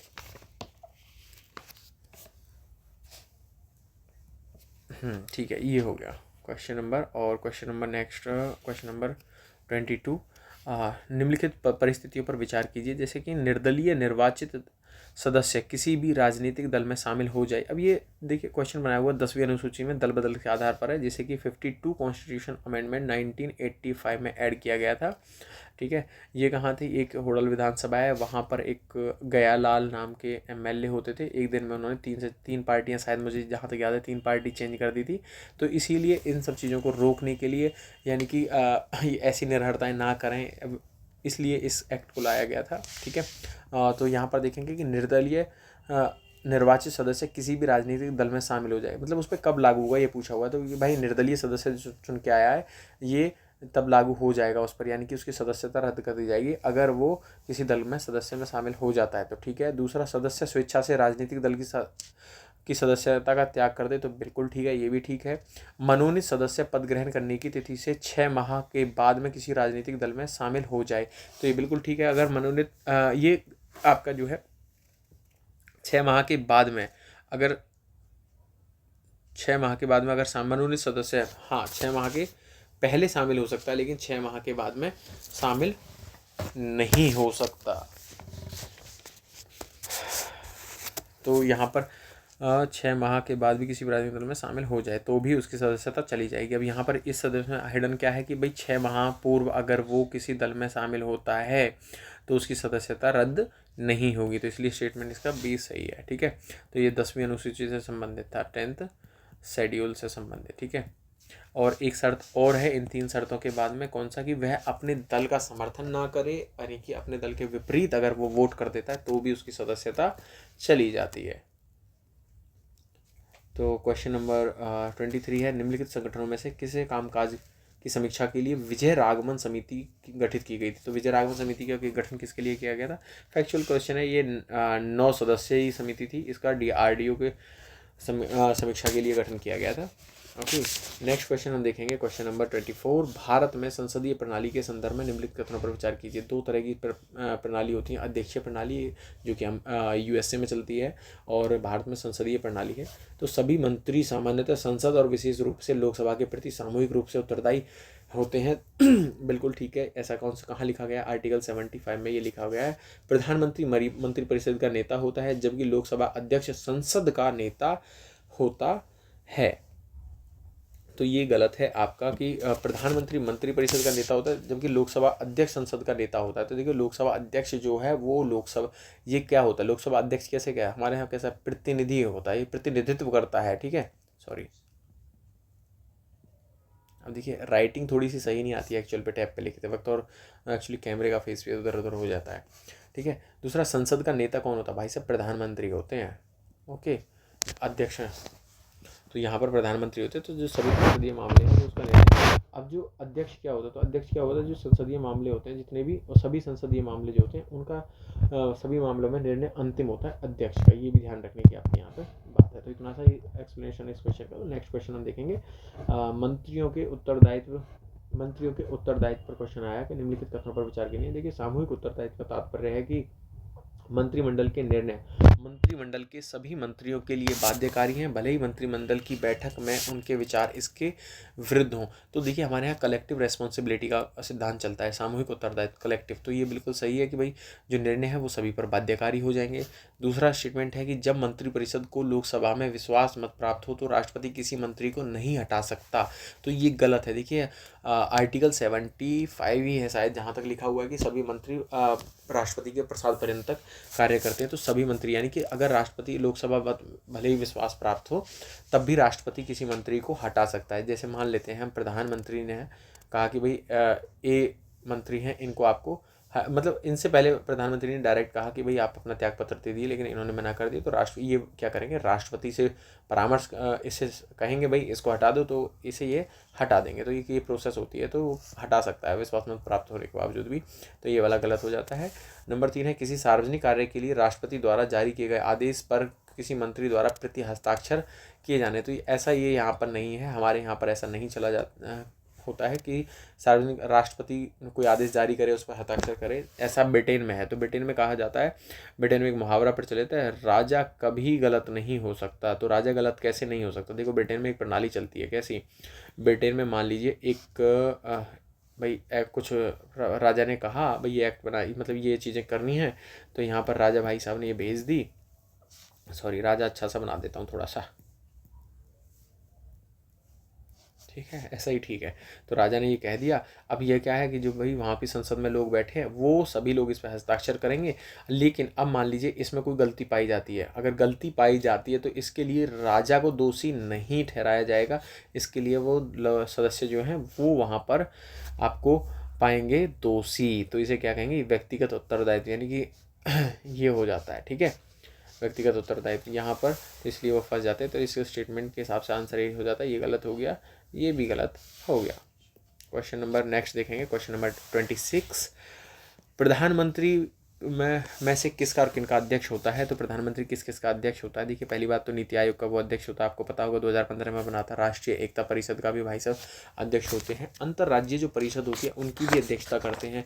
और फोर्थ कहें जो क्षेत्रीय परिषद है, हमारे यहाँ पर 5 क्षेत्रीय परिषदें हैं, तो उनकी अध्यक्षता राष्ट्रपति नहीं करते हैं, ठीक है। इनकी अध्यक्षता उस एरिया की क्षेत्रीय परिषद के मुख्यमंत्री पर होती है, और वो मुख्यमंत्री जो है बारी बारी से क्रम बदल के 1 साल के लिए एक आदमी के पास में अध्यक्षता आती है। तो ये वाला गलत हो जाता है। देखिए आप 4th एलिमिनेट करोगे, आप देखोगे तो 4th एलिमिनेट करने के बाद में ही आपका देखिए 4th सब में है, तो आंसर आ जाता है भी। तो राष्ट्रीय जल संसाधन परिषद उसका भी अध्यक्षता करते हैं, ठीक है। दूसरी बात हम देखेंगे कि यहाँ पर आपको कुछ कॉन्स्टिट्यूशनल बॉडीज़ याद करनी है। यहाँ पर मैं आपको एक बता देता हूँ, कुछ तो कॉन्स्टिट्यूशनल बॉडीज़ हैं, कुछ नॉन कॉन्स्टिट्यूशनल बॉडीज़ हैं, उनको आप याद करोगे। जैसे मैं आपको थोड़ा सा यहाँ पे शॉर्ट फॉर्म में लिख के बता देता हूँ। ये है संवैधानिक और ये गैर संवैधानिक बॉडीज़ हैं, निकाय हैं। तो संवैधानिक बॉडीज़ में कौन सा आता है? इलेक्शन कमीशन ऑफ इंडिया आता है, स्टेट इलेक्शन कमीशन ऑटोनोमी आती है, दूसरा आता है आपका स्टेट फाइनेंस कमीशन, तीसरा आता है national commission for backward class, fourth आता है national commission for scheduled tribe होता है, फिर आता है कैग, और फिर अटॉर्नी जनरल ऑफ इंडिया आता है, फिर ट्रिब्यूनल भी आते हैं, और सुप्रीम कोर्ट इसके अंतर्गत आते हैं। तो आप देख लेंगे एक बारी। नॉन कॉन्स्टिट्यूशनल बॉडीज़ थोड़ा सा लेंदी है और इसको भी आप याद कर लेंगे, जैसे कि council of scientific and industrial research, यानी कि CSIR है, ठीक है। दूसरा नेशनल इन्वेस्टिगेशन एजेंसी आ जाती है, फूड कॉरपोरेशन ऑफ इंडिया आ जाता है, कंपटीशन कमीशन ऑफ इंडिया आ जाता है, लॉ कमीशन ऑफ इंडिया आ जाता है, नाबार्ड आ जाता है, नाबार्ड आ जाता है, सॉरी सेबी इसके अंतर्गत आ जाती है, इसरो, DRDO, लोकपाल,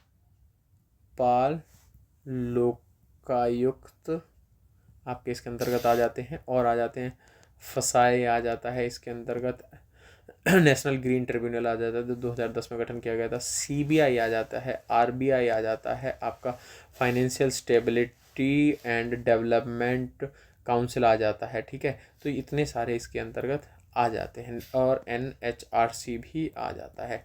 आप इन्हें देख लेंगे, एक बार मैंने नाम बोल दिए हैं, आप अपने नोट्स बना लीजिए, ऐसे एक क्वेश्चन आ जाता है। अभी लास्ट ईयर क्वेश्चन पेपर में ऐसा क्वेश्चन दिखा था, ठीक है। नेक्स्ट क्वेश्चन देखेंगे, क्वेश्चन नंबर 27 होगा।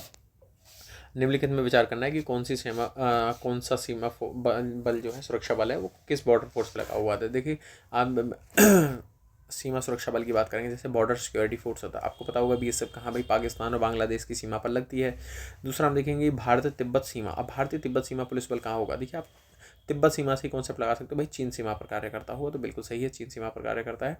तीसरा देखेंगे सशस्त्र सीमा बल। सशस्त्र सीमा बल जो है नेपाल और भूटान पर की सीमा पर काम करता है। असम राइफल्स जो म्यांमार की सीमा देखते तो कथन 1 और 4 इसके सही होते हैं। ये कौन से आते हैं, अर्धसैनिक बल होते हैं।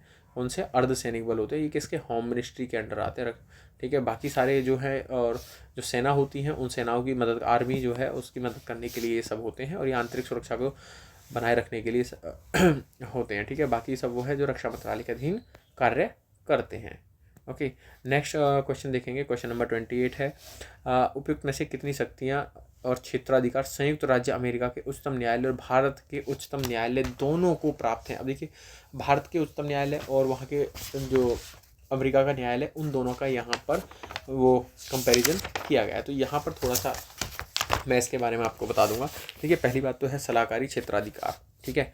अब आप यहाँ देखेंगे कि सलाहकारी क्षेत्राधिकार है या नहीं है। दूसरा है विशेष अनुमति की असाधारण शक्ति। अब देखिए, स्पेशल लीव पिटिशन भारत का है, तो आप ये देखें, न्यायिक समीक्षा जो है न्यायिक समीक्षा जो है दोनों को प्राप्त है, ये पूछा हुआ है, सॉरी, हाँ इसमें क्वेश्चन में पढ़ने में गलती कर दिया हूँ, ऐसे इसलिए मिस्टेक्स हो जाती है। दोनों को प्राप्त है ऐसा पूछा हुआ, देखिए न्यायिक समीक्षा दोनों को प्राप्त है, ठीक है। और विशेष स्पेशल लीव पिटिशन की जो शक्ति है वो सिर्फ भारत के अंदर है। दूसरा है कि सलाहकारी क्षेत्राधिकार, ये वहाँ पर सलाहकारी क्षेत्राधिकार नहीं है, तो इसका आंसर हो जाता है ए, यानी कि दोनों को क्या प्राप्त है, न्यायिक समीक्षा की शक्ति। अब मैं इसमें यहाँ पर कुछ कॉन्सेप्ट बताता हूँ आपको, जैसे कि भारत और अमेरिका के, जैसे भारत के जो है भारतीय जो कोर्ट हैं उनको क्या है कि मूल क्षेत्राधिकार संघीय मामलों तक ही सीमित है, जबकि जो वहाँ पर अमेरिका का कोर्ट है उसे संघीय मामले ने नौसेना मामले में भी शक्तियाँ प्राप्त हैं, उसका मूल क्षेत्राधिकार है।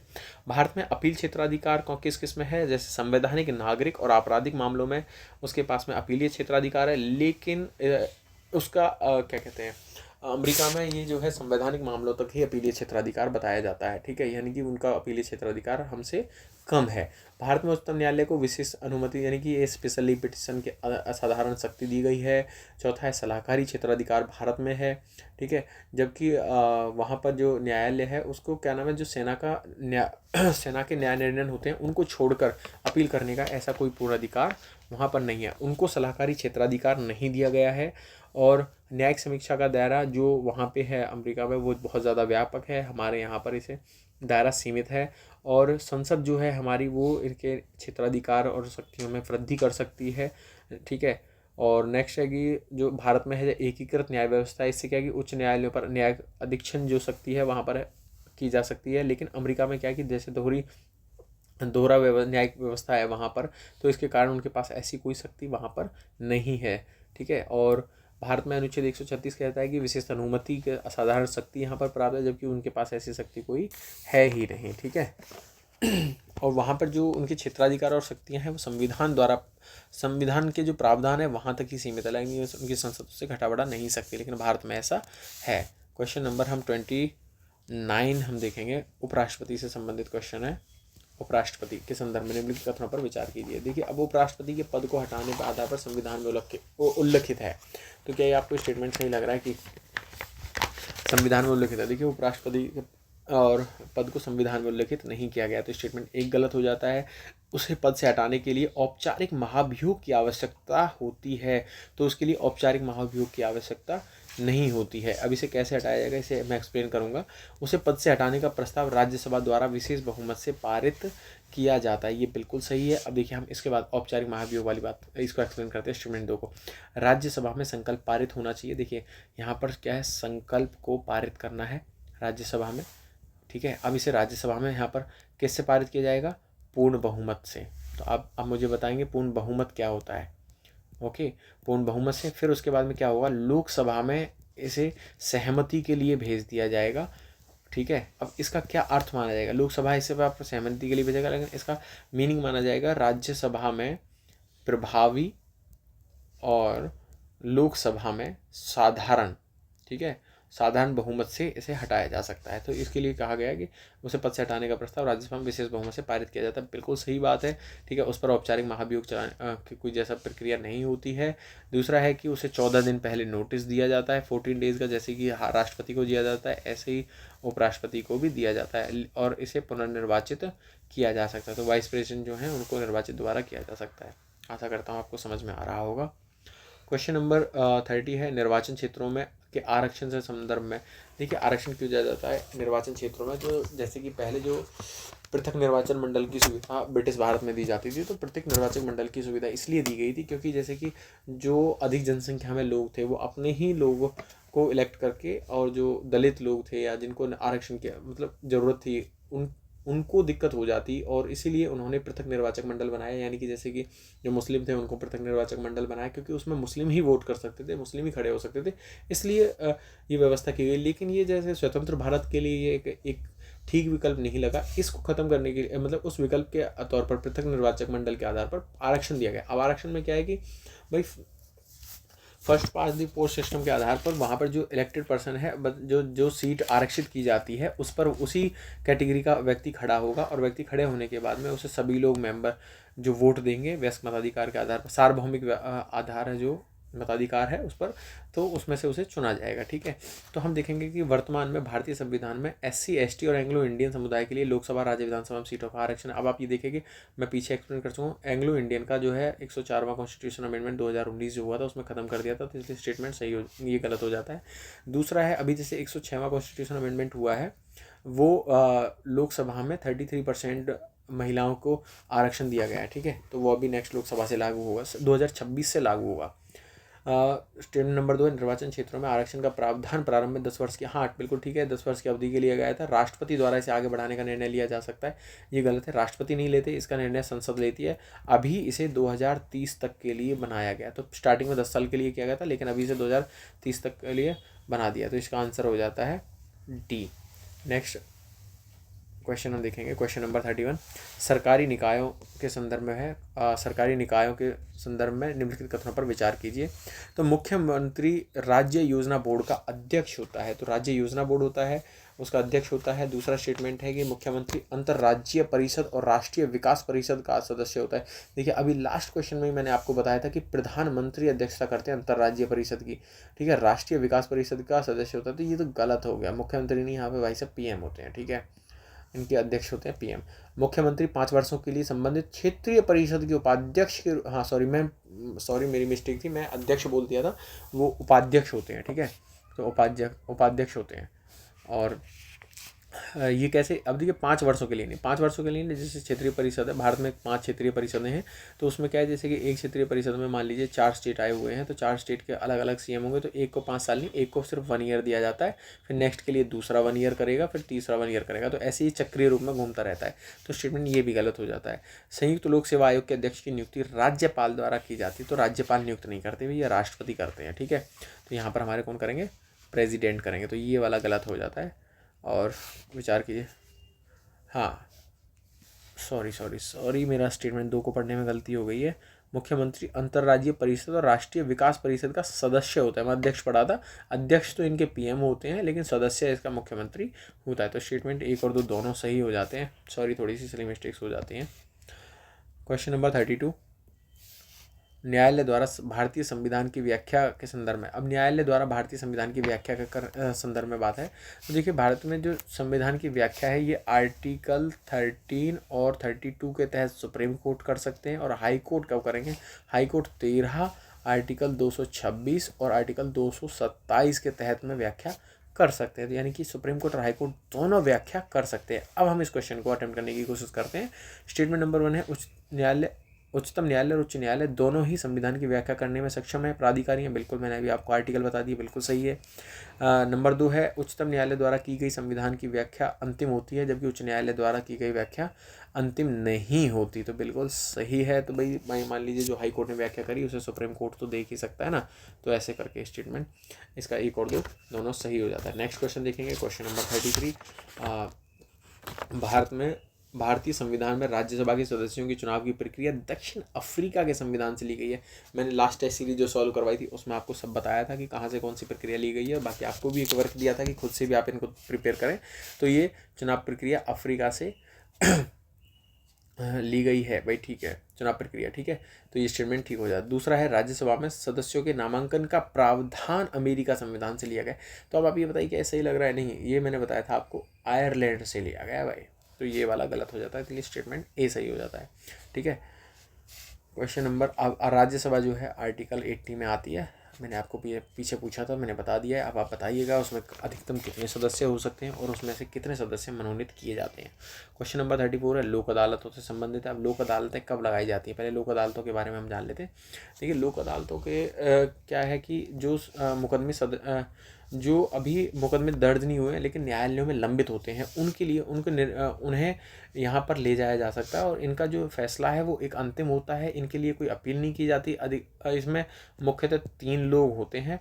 वैसे इसका क्या नाम है, एक अध्यक्ष होता है जो कि रिटायर्ड जज होता है, जज नॉर्मल जज भी, मतलब जो अभी जज कार्यभार संभाला हुआ है वो भी हो सकते हैं। एक मुख्य मतलब एक विधिवेत्ता इनके वकील होता है और एक वहाँ पर सामाजिक कार्यकर्ता होता है जो वहाँ का लोकल एरिया की जानकारी रखता होगा, ठीक है, ऐसा है।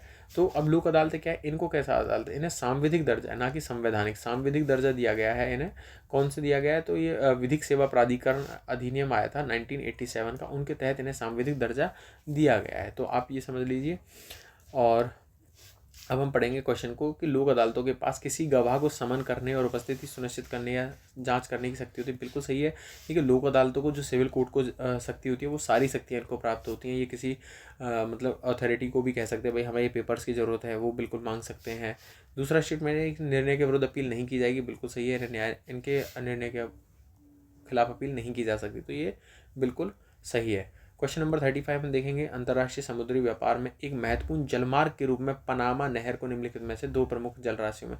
देखिए पहली बात मैं बता देता हूँ, पनामा कैनाल जो है उत्तर अमेरिका और दक्षिण अमेरिका को बीच में जोड़ने वाला एक इस्तमस है। इस्तमस क्या होता है, इस्तमस तो एक मतलब कि जैसे कि ऊपर का मैप उसका इस तरह से और नीचे का मैप ये स्टार्ट हो मतलब इस तरह का है, तो यहाँ पर एक पतले से एरिया मतलब पहाड़ी सा एरिया उससे ये जुड़ा हुआ है। तो इसको जुड़ा हुआ ये क्या है, ये नॉर्थ अमेरिका है और ये साउथ अमेरिका है। तो यहाँ पर जो पतली डंडी है इसको इस्तमस कहा जाता है, ठीक है। दूसरी बात है यहाँ पर एक गाटुन नाम से एक लेक है, कौन सी, गाटुन लेक पूछा जा सकता है। गाटुन लेक में इस बार हो गई है पानी की कमी, तो इसमें लगभग हर साल 1000 जहाज हो जाते हैं, निकाले जाते थे। अब पनामा नहर में क्या है ना, देखो मैं बताता हूँ, इसमें ना सिस्टम इस तरह से चलता है जैसे कि पहाड़ी एरिया, तो ऐसे ही इसके अंदर जहाज आया, फिर ये इसको लॉक किया, यहाँ पर पानी भरा, फिर इसको नेक्स्ट वाले चैनल में भेज दिया, फिर ऐसे एक सीढ़ी नुमा पानी बनाई जाती है खुद से यांत्रिक रूप से, और फिर उसको इसमें क्रॉस करा दिया जाता है, सॉरी, ठीक है, इसको यहाँ पे क्रॉस करा दिया जाता है, क्योंकि अगर यहाँ से ये क्रॉस कर जाएगा तो यहाँ से एक दूसरे में जुड़ जाएगा। अब आप देखेंगे यहाँ पर कौन सा ओशियन है, पैसिफिक ओशियन यहाँ पे है और यहाँ पर अटलांटिक ओशियन है, ठीक है। क्वेश्चन पूछा हुआ है पनामा नहर 2 प्रमुख जल निकायों को जोड़ती है, तो अटलांटिक महासागर और प्रशांत महासागर को जोड़ती है। अब अगर अभी इसको बंद किया गया, अभी क्या होगा, अब यहाँ से जो जहाज़ हैं यहाँ से इनकी संख्या जाने की कम हो गई, तो यहाँ पर इन पर दबाव बढ़ गया, तो ऐसे ही घूम के आएंगे। तो इससे क्या होगा, एक तो उनकी ट्रेड की रूट जो है वो लंबा हो जाएगा, और इससे क्या होगा कि एक तो कार्बन इमिशन ज़्यादा होगा, दूसरा खर्चा ज़्यादा आएगा, क्योंकि यहाँ पर दिक्कत आ रही है। अब यहाँ पर कमी क्यों आ रही है भाई, लेक में पानी सूखने की वजह से दिक्कत आई है, ठीक है। तो नेक्स्ट क्वेश्चन देखेंगे, क्वेश्चन नंबर 36। निम्नलिखित एक व्यक्ति जो राज्य विधानमंडल के किसी भी सदन का सदस्य नहीं है को मंत्री के रूप में नियुक्त किया जा सकता है। तो देखिए बिल्कुल सही बात है, राज्य विधानमंडल का नहीं है उसे मंत्री के रूप में नियुक्त किया जा सकता है, किंतु उसे 1 माह के भीतर राज्य विधानमंडल के सदन का सदस्य बनना होना चाहिए, उसका मंत्री पद समाप्त हो जाएगा। नहीं 1 माह नहीं, उसे 6 माह में होना चाहिए ऐसा, ठीक है, ऐसा 6 माह का एक प्रावधान किया गया है, तो ये स्टेटमेंट गलत हो जाएगा। दूसरा मैंने इसका आपको बताया कि ऐसे एलिमेंट करोगे तो ये तो वैसे ही गलत हो जाते हैं, ये इसका आंसर सी सही हो जाता है। तो नेक्स्ट क्वेश्चन हम देखेंगे क्वेश्चन नंबर 37 राज्य विधानसभाओं के अध्यक्ष और उपाध्यक्ष के संदर्भ में पूछा हुआ है। देखिए अब अध्यक्ष और उपाध्यक्ष का पद कहाँ से आता है, तो पहली बात तो अध्यक्ष और उपाध्यक्ष का पद याद करने के लिए आर्टिकल 179 आप देख सकते हो, ठीक है। दूसरा है कि स्टेटमेंट पढ़ेंगे अब हम क्वेश्चन नंबर, एक सेकेंड यार, एक सेकेंड जस्ट, सॉरी। दोनों जैसे कि स्टेटमेंट में है, दोनों पदों के रिक्त होने की स्थिति में राज्यपाल द्वारा नियुक्त एक सदस्य अध्यक्ष के कर्तव्यों का निर्वहन करता है। तो जब दोनों सदस्य नहीं रहेंगे तो कौन करेगा, दोनों पद जब रिक्त हैं, अब रिक्त पद होने पर कौन करेगा, भाई राज्यपाल ही करेगा, तो राज्यपाल नियुक्त करेगा। ये कहाँ लिखा हुआ है, आर्टिकल 180 के अंदर ये लिखा गया है। दूसरा है जब उन्हें हटाए जाने का प्रस्ताव विचाराधीन है तो उन्हें न तो प्रथम मतदान करने का अधिकार है, न ही निर्णायक मत देने का अधिकार है। देखिए प्रथम मत तो वो दे सकते हैं लेकिन निर्णायक मत नहीं दे सकते, ये तो गलत हो जाता है स्टेटमेंट, ठीक है। तीसरा है अध्यक्ष अपना त्यागपत्र राज्य के राज्यपाल को सौंपता है जबकि उपाध्यक्ष अपना त्यागपत्र अध्यक्ष को सौंपता है। तो ऐसा नहीं है, देखिए भाई अध्यक्ष और उपाध्यक्ष जो हैं ये एक दूसरे को त्यागपत्र सौंपते हैं, ठीक है, यहाँ पर ओके। तो अध्यक्ष और उपाध्यक्ष एक दूसरे को अपना त्यागपत्र सौंपते हैं, तो ये गलत हो जाता था। तो स्टेटमेंट आपका इसका ए सही हो जाता है। एक सेकेंड, इसका आंसर मैं दोबारा एक बार चेक कर लेता हूँ, मुझे थोड़ा डाउट हो रहा है। 37 का सही नहीं है, हाँ इसमें क्वेश्चन, सॉरी मैं वही कह रहा था, क्वेश्चन सही नहीं पूछा है, तो एक सही है तो दो गलत है, आंसर इसका बी हो जाता है भाई, ठीक है। क्वेश्चन नंबर 38 है, क्वेश्चन नंबर 38 देखेंगे। अयोध्या के राम मंदिर के बारे में प्रश्न है कि एक सेकेंड, निर्माण के संदर्भ में, अयोध्या के राम मंदिर को निर्माण के संदर्भ में पूछा हुआ क्वेश्चन है। भगवान राम उत्तर से दक्षिण तक की यात्रा को ध्यान में रखते हुए मंदिर का निर्माण का नागर शैली और द्रविड़ शैली, द्रविड़ में नहीं कराया गया है, नागर शैली में इसका निर्माण कराया गया। फैक्चुअल है थोड़ा सा, अभी करंट अफेयर में भी इतना रहा है न्यूज़ में, तो वहाँ से होगा, तो ये गलत हो जाता है, तो स्टेटमेंट एक गलत हो गया। मंदिर का निर्माण पूरी तरह से पारंपरिक स्वदेशी तकनीक और किया जा रहा है। लोहे और स्टील का उपयोग कहीं नहीं किया गया, बिल्कुल सही है, लोहे स्टील का उपयोग कहीं भी नहीं किया जा रहा है, ठीक है। नेक्स्ट क्वेश्चन देखेंगे हम राज्यपाल से संबंधित। 39 क्वेश्चन, राज्यपाल की वित्तीय शक्तियों के संदर्भ में, जैसे अनुदान की कोई भी मांग राज्यपाल की अनुशंसा के बिना नहीं की जा सकती, तो वित्तीय शक्तियों में बिल्कुल राज्यपाल की अनुशंसा, कोई वित्तीय मांग अगर की जाती है तो राज्यपाल की अनुशंसा की आवश्यकता भी हो जाती है। राज्यपाल धन विधेयक को राष्ट्रपति के पुनर्विचार हेतु आरक्षित कर सकता है, बिल्कुल सही है। वह प्रत्येक 6 वर्ष के बाद वित्त आयोग का गठन करेगा, आपको पता है वित्त आयोग का एवरी 5 ईयर में गठन किया जाता है, तो ऐसा नहीं है, तो ये स्टेटमेंट गलत हो गया, तो आंसर आ जाता है सी 1 और 2, ठीक है। अब वो क्या करता है कि जैसे कुछ अप्रत्याशित अगर ऐसा काम आ जाता है तो उसके लिए वो क्या राज्य की जो संचित निधि है वहाँ से भी पैसा निकालने के लिए आदेश दे सकता है, तो ये भी स्टेटमेंट ठीक हो जाता है, ऐसे होगा तो सही हो जाएगा। क्वेश्चन नंबर 40 है, यहाँ पर राष्ट्रपति की शक्तियों से संबंधित पूछा गया है। वह प्रधानमंत्री और अन्य मंत्रियों की नियुक्ति करता है, बिल्कुल सही बात है, वह प्रधानमंत्री और अन्य मंत्रियों की नियुक्ति करता है। वह संघ के प्रशासनिक कार्यों से संबंधित कोई भी जानकारी प्रधानमंत्री से मांग सकता है, ये भी सही है, भाई जानकारी तो वो मांग ही सकता है, उसे कोई जानकारी की आवश्यकता है तो। वह निर्वाचन आयोग के परामर्श से संसद के सदस्यों की अयोग्यता से संबंधित प्रश्नों का निवारण को निर्णय करता है, तो ये बिल्कुल सही नहीं है, ये उसकी शक्तियों में, कार्यकारी शक्तियों में नहीं आता है, तो इसका आंसर सॉरी अयोग्यता का न्याय निर्णय वो कर सकते। एक मिनट यार, आज थोड़ा कन्फ्यूज़न है, हाँ तो सही है, मैं आंसर उसमें गलत लगाया हुआ है, तो बिल्कुल ठीक है, तो निर्णय नहीं कर सकता है, ठीक है, तो इसका आंसर बी हो जाएगा। नेक्स्ट क्वेश्चन है क्वेश्चन नंबर 41, राज्य विधानसभाओं द्वारा पारित विधेयकों के संदर्भ में पूछा गया है। तो जैसे राज्य विधानसभा कोई विधेयक पारित करती है, राष्ट्रपति के पास उन विधेयकों को पर पॉकेट वीटो का प्रयोग करने की शक्ति है जिन पर राज्य विधानमंडल द्वारा पुनर्विचार किया गया है, बिल्कुल सही बात है, उनके पास में वीटो की शक्ति है। दूसरा है कि संविधान के अनुसार राष्ट्रपति को राज्य विधानमंडल के पुनर्विचारित विधेयकों पर सहमति देना अनिवार्य नहीं है, ये भी सही है, तो इसका आंसर आ जाता है 41 का ए, ओके। क्वेश्चन नंबर 42 हम देखेंगे। देखिए जिनमें एक्सप्लेनेशन की ज़रूरत नहीं वो एक्सप्लेन नहीं करता हूँ, बाकी आप एक्सप्लेनेशन दिया होता है टेस्ट सीरीज में, वो भी पढ़ सकते हो। क्वेश्चन नंबर 42 पूछा हुआ है कि भारतीय राजनीति से संबंधित मंत्रिमंडल, कैबिनेट शब्द पर विचार करना है, तो मंत्रिमंडल शब्द पर विचार करना है। यह शब्द संविधान के मूल स्वरूप में शामिल नहीं था, बिल्कुल सही है, तो कैबिनेट का शब्द वहाँ पर शामिल नहीं था। संविधान ने न इसकी शक्ति और कार्यों का निर्वहन नहीं किया है, बिल्कुल सही बात है, इसका नहीं किया है, तो आंसर आ जाता है इसका सी। क्वेश्चन नंबर हम 43 देखेंगे। उच्च न्यायालयों के संदर्भ में निम्नलिखित कथनों पर विचार कीजिए। तो उच्च न्यायालयों के संदर्भ में है, तो उच्च न्यायालयों की अधिकारिता और शक्तियों को संसद और राज्य विधानमंडल दोनों द्वारा बढ़ाया जा सकता है। बिल्कुल सही है क्वेश्चन नंबर। और संसद किसी भी संघ राज्य क्षेत्र में उच्च न्यायालय की अधिकारिता का अपवर्जन कर सकती है। बिल्कुल सही है। ठीक है, संघ राज्य क्षेत्र में ये कह रहा है कि भाई कोई संघ राज्य क्षेत्र है उसमें अपवर्जन और मतलब कम ज़्यादा कर सकती है। ठीक है, ये संसद कर सकती है। ओके, तो ये भी ठीक है, इसका आंसर सी हो जाता है। और क्वेश्चन नंबर हम 44 देखेंगे। मंत्रिपरिषद के संदर्भ में निम्नलिखित कथनों पर विचार कीजिए। राज्यों में मुख्यमंत्री सहित मंत्रियों की अधिकतम संख्या राज्य विधानमंडल की कुल संख्या के 20% से अधिक नहीं होगी। देखिए, आपको पता होगा 15% होती है, ये गलत है। यहाँ पर 15% होता तो बिल्कुल सही होता। स्टेटमेंट एक गलत हो गया। ठीक है, किसी भी राज्य में मुख्यमंत्री सहित मंत्रियों की संख्या 12 से कम नहीं होगी। तो ये बिल्कुल सही है, 12 से कम नहीं होगी। ये कब ये प्रावधान जोड़ा गया था? 91 कॉन्स्टिट्यूशन अमेंडमेंट हुआ था 2003 में, तो इसके तहत ये प्रावधान ऐड किया गया था। तो इसका आंसर हो जाता है आंसर बी। क्वेश्चन नंबर हम 45 देखेंगे। भारत और बांग्लादेश, अब देखिए बड़ा इंटरेस्टिंग क्वेश्चन है। भारत और बांग्लादेश दोनों निम्नलिखित में से किन अंतर्राष्ट्रीय समूह के उभयनिष्ठ सदस्य हैं? देखिए, बिम्स्टेक का तो सदस्य है ही, सार्क का सदस्य है ही, भारत भी है और बांग्लादेश भी है। ठीक है, SCO का सदस्य नहीं है, संघाई सहयोग संगठन। देखिए, पहली बात तो बिम्स्टेक में 7 सदस्य हैं, इसमें 7 सदस्य हैं, इसमें 8 सदस्य हैं और इसमें 9 सदस्य हैं। इसमें पहले 4 सदस्य थे लेकिन अभी 5 हो गए हैं।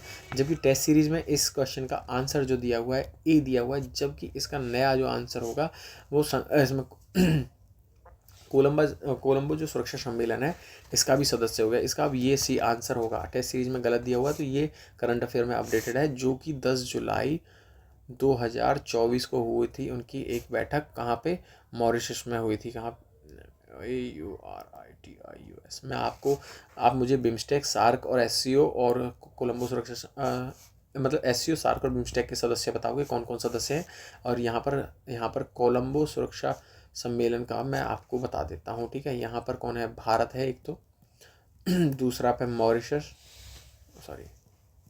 मॉरिशस यहाँ पे सदस्य है, मालदीव है और श्रीलंका है। ठीक है, ये 4 सदस्य पहले थे और सेजल्स जो है पर्यवेक्षक का कार्य करता है यहाँ पे।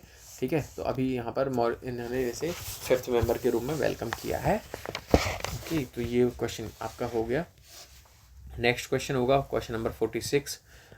शहरी स्थानीय सरकार के संदर्भ में निम्नलिखित कथनों पर विचार कीजिए। जिला योजना समिति के 4/5 सदस्य अप्रत्यक्ष रूप से निर्वाचित होने चाहिए। बिल्कुल सही है। आर्टिकल 243ZE करके है शायद उसमें लिखा हुआ है ये। ठीक है, और मतलब 243 आर्टिकल है, इसमें लिखा हुआ है महानगर योजना समिति के 2/3 सदस्य प्रत्यक्ष रूप से निर्वाचित होने चाहिए। देखिए, प्रत्यक्ष नहीं होते, वो अप्रत्यक्ष निर्वाचित होते हैं, तो इसलिए ये स्टेटमेंट गलत होता है। स्टेटमेंट नंबर ए सही है। क्वेश्चन नंबर 47 है। निम्नलिखित शहरी स्थानीय निकायों में से कौन सा राज्य सरकार के एक अधिनियम द्वारा गठित किए गए हैं? अब राज्य सरकार द्वारा अधिनियम, देखिए कॉमन सेंस से भी इसको कर सकते हैं। जैसे पोर्ट ट्रस्ट होता है, पोर्ट ट्रस्ट कौन करेगा भाई? इसे कौन करेगा? तो इसे यहाँ पर देखेंगे सेंट्रल गवर्नमेंट करती है। ठीक है, छावनी बोर्ड होते हैं, वो भी सेंट्रल गवर्नमेंट के अधीन आते हैं। मैंने बताया था इसका जो उपाध्यक्ष होता है वो 3 ईयर के लिए होता है, पीछे आपको पता एक्सप्लेन किया हुआ था। ठीक है, 2006 का जो एक्ट था उसके तहत। अब यहाँ पर देखेंगे ये और ये एलिमिनेट हो गए, तो आंसर बचता है डी। नगर क्षेत्रीय समिति जो है ये राज्य सरकार के अधिनियम द्वारा होती है। जो पोर्ट ट्रस्ट होता है इसके सदस्य कौन होते हैं? निर्वाचित और मनोनीत दोनों प्रकार के इसके सदस्य होते हैं। ठीक है, नेक्स्ट क्वेश्चन देखेंगे क्वेश्चन नंबर 48। राज्य में विधान परिषद के उत्साधन और सृजन के संदर्भ में निम्नलिखित कथनों पर विचार कीजिए। देखिए, पहली बात तो ये कह रहा है कि विधान परिषद के उत्साधन और की बात करता है, यानी कि विधान सभा होती है, एक होती है विधान परिषद। तो कुछ राज्य हैं जिनमें दोनों चीज़ें, तो ऐसे कौन कौन से राज्य हैं? ऐसे ऐसे जो राज्य हैं वो हैं आंध्र प्रदेश, उत्तर प्रदेश और आपका तेलंगाना, और तीसरा हो जाता है कर्नाटका। ठीक है, मैं इसे शॉर्ट फॉर्म में लिख लेता हूँ, बिहार और महाराष्ट्र। इन 6 राज्यों में अभी है। ओके, अब जो 2019 में जम्मू कश्मीर में विधान परिषद थी, जो एक्ट आया था तो जम्मू कश्मीर की विधान परिषद को यहाँ पर समाप्त कर दिया गया। और आंध्र प्रदेश की जो है उसे ये दोबारा बनाया हुआ था, तो आंध्र प्रदेश की 2005 में पुनः बनाया हुआ था, ठीक है। और 7th कॉन्स्टिट्यूशन अमेंडमेंट है 1956 का, उसके तहत मध्य प्रदेश जो है उसको भी मतलब तभी से ही विधान परिषद का अधिनियम पारित हो चुका है, लेकिन इस पर अभी अधिनियम नहीं, सॉरी, विधेयक पारित होकर राष्ट्रपति जी के पास में अभी पड़ा हुआ है, तो राष्ट्रपति जी ने तब से अब तक उस पर कोई भी अनुमति नहीं दी है। इस प्रकार आप समझ सकते हैं। अब हम क्वेश्चन को समझेंगे। संबंधित विधानसभा द्वारा एक संकल्प पारित किए जाने के बाद संसद विधान परिषद का उत्साधन या निर्सृजन कर सकती है। बिल्कुल सही बात है। देखिए मतलब अगर कोई विधानसभा कोई संकल्प पारित करके वहाँ पर भेजती है तो बिल्कुल सही है, कर सकती है वहाँ पर निर्माण उसका एक विधान परिषद का। दूसरा है, इस संकल्प को राज्य विधानसभा द्वारा विशेष बहुमत से पारित किया जाना अनिवार्य। बिल्कुल सही है, इसे विशेष बहुमत से पारित किया जाना चाहिए। संसद द्वारा परिषद के सृजन और सदन के कार्य को अनुच्छेद 265 के तहत एक संविधान संशोधन के रूप में माना जाता नहीं, इसे संविधान संशोधन का रूप नहीं माना जाता है। तो स्टेटमेंट के हिसाब से आंसर बी सही हो गया इसका, 48 का डी। नेक्स्ट क्वेश्चन देखेंगे हम, क्वेश्चन नंबर 49। निम्नलिखित कथनों पर विचार कीजिए। भारत में उच्च न्यायालय को अपने आदेशों या निर्णयों की समीक्षा करने और उनमें सुधार करने की शक्ति प्राप्त है। देखिए भारत उच्च न्यायालय की बात में पूछा गया। तो दूसरा है कि स्टेटमेंट भारत के सभी उच्च न्यायालय अभिलेख न्यायालय, तो अभिलेख न्यायालय कहाँ आता है? उच्च न्यायालय में आर्टिकल 215 है शायद, हाँ आर्टिकल 215 में उच्च न्यायालय दिया गया है। और जहाँ तक मुझे याद है कि सुप्रीम कोर्ट के लिए अभिलेख न्यायालय जो 129 है, इसमें मैं थोड़ा सा कंफ्यूज हो सकता हूँ, एक बार आप चेक कर लेना, ठीक है। तो उच्च न्यायालय को अपने आदेशों न्याय निर्णय की समीक्षा है, बिल्कुल सही है। और उच्च न्यायालय को अभिलेख न्यायालय के रूप में, जब अभिलेख न्यायालय क्या होते हैं, यानी कि साक्ष्य है, तो उन्हीं की आप न्यायिक समीक्षा की जा सकती है, निर्णयों की भी, डिक्री की। तो यहाँ पर ये स्टेटमेंट सही हो जाता है कि कथन 2(a) की व्याख्या सही करता है। ओके, और आज की वीडियो का अंतिम क्वेश्चन हम देखेंगे, क्वेश्चन नंबर 50। क्वेश्चन नंबर 50 है, निम्नलिखित में से कौन सी विशेषता भारत में निर्वाचन को स्वतंत्र और निष्पक्ष बनाते हैं? निर्वाचन और स्वतंत्र, अब देखिए निर्वाचन कैसे स्वतंत्र निष्पक्ष बनेंगे, ठीक है। निर्वाचन आयोग की स्वतंत्रता, बिल्कुल सही बात है, वो स्वतंत्र होता है, ठीक है। सार्वभौमिक वैश्विक मताधिकार, बिल्कुल सही है। मतदान प्रक्रिया में वीवीपैट का उपयोग, ये ईवीएम मशीन से जुड़ी प्रक्रिया होती है, ईवीएम के साथ में जुड़ा होता है, तो ये भी क्या नाम है, निष्पक्ष बनाने के लिए ईवीएम का उपयोग करते हैं, तो इसलिए ये भी ठीक हो जाता है। तो स्टेटमेंट के हिसाब से आंसर डी सही हो जाता है। आशा करता हूँ आपको वीडियो अच्छी लगी होगी, और आप लोग प्लीज़ वीडियोज़ पे थोड़ा सा फोकस करिए। आप स्पीड बढ़ा के देख सकते हो, जिससे जल्दी से जल्दी आपका रिवाइज हो सके, और एग्ज़ाम से पहले मल्टीपल टाइम्स रिवाइज करने के लिए भी आप इसे 1.5 की स्पीड पे देख सकते हो। और मेरी वीडियो जो अनफिल्टर्ड होती हैं, थोड़ी बहुत कहीं से मिस्टेक्स हो सकती है, तो उनको सुधार कर दिया जाता है। अगर आपको कोई गलती महसूस होती है तो मुझे आप बताना, और आप मेरे ड्रीम CSC चैनल को ज्वाइन कर सकते हो, मेरा टेलीग्राम चैनल है, यहाँ पर आप मुझसे कुछ क्वेरी है वो भी पूछ सकते हो। और ऐसी वीडियोज़ आपको नेक्स्ट आगे मिलती रहेंगी। बहुत बहुत धन्यवाद आपका, थैंक यू।